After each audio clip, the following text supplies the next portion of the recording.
we could, for type 4 fixation, we could do the spinous push, or we could do this next adjustment, which is called the Ilio mammillary technique. The name implies where we're putting our hands, 1 on the ilium, 2 on the mammillary. Okay. The idea is, if, I got this guy here, the idea is that we have this torqued vertebral segment.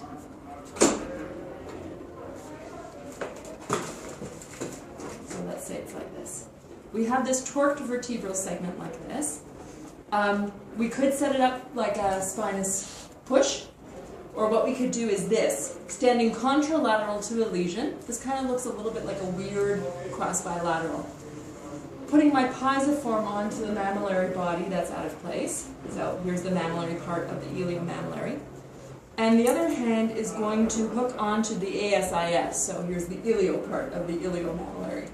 And the idea is that I am going to, on the breath out, torque the hip up to me in order to induce this rotation at the same time as I apply this pressure downward like this. And then I'm going to give it a little stabilization peak there. That's the idea behind the Ilio mammillary technique. So can I have somebody, can I have somebody assist me in the demonstration of the Ilio mammillary technique? Thank you. I had my headpiece ready. So of course you motion palpate your patient, and your patient's going to lie face down.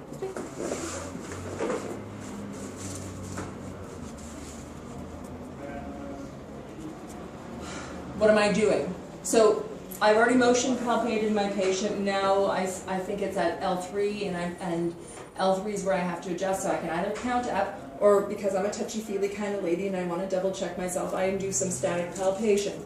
So what I'm doing is I am applying pressure to the spinous process this way and that way. The idea is if it's nice and straight, that when I challenge it this way and that way, there will be a bit of give as it moves this way and that way. However, if it is torqued at all, there might be a little bit of give if I move this way, but it'll feel like a rock when I move that way. It's the same kind of thing that I was doing side lying. I'm just doing it prone now. So we got this on that side, but that doesn't help me.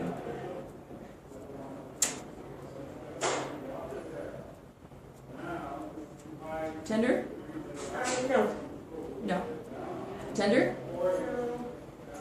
Your problems are on the other side. Okay, pick it anyway. Okay, here we have at L3 a mild PR listing. So if I have a PR listing at L3, which mammillary body is going to be the one that's most posterior?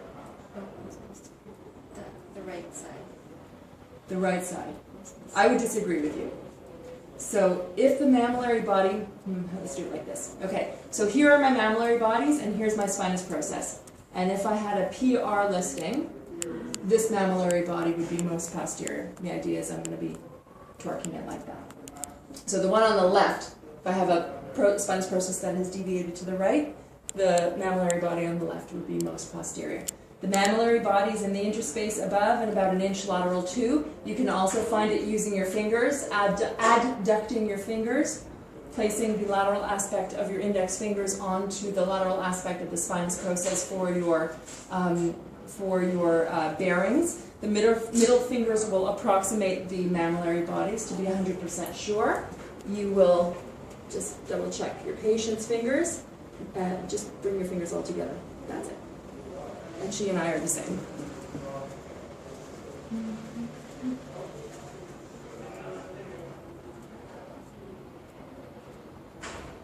It's all on the other side. Okay, right here. Okay, mammillary body. So what I'm going to do is I'm going to get into a fencer stance. My knee is going to be in line with the mammillary body.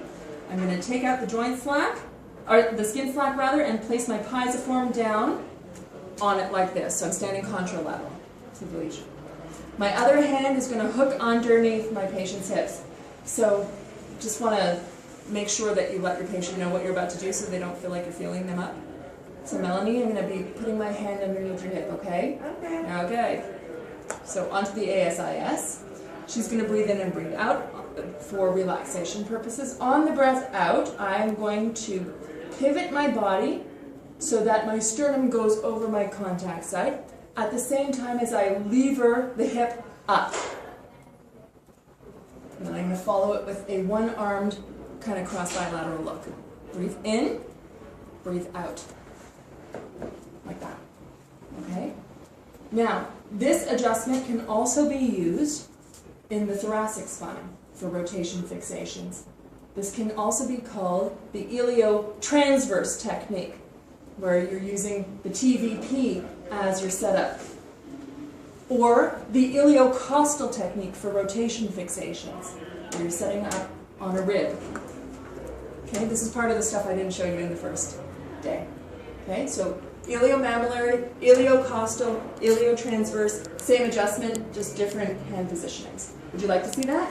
Sure. Okay, up you go.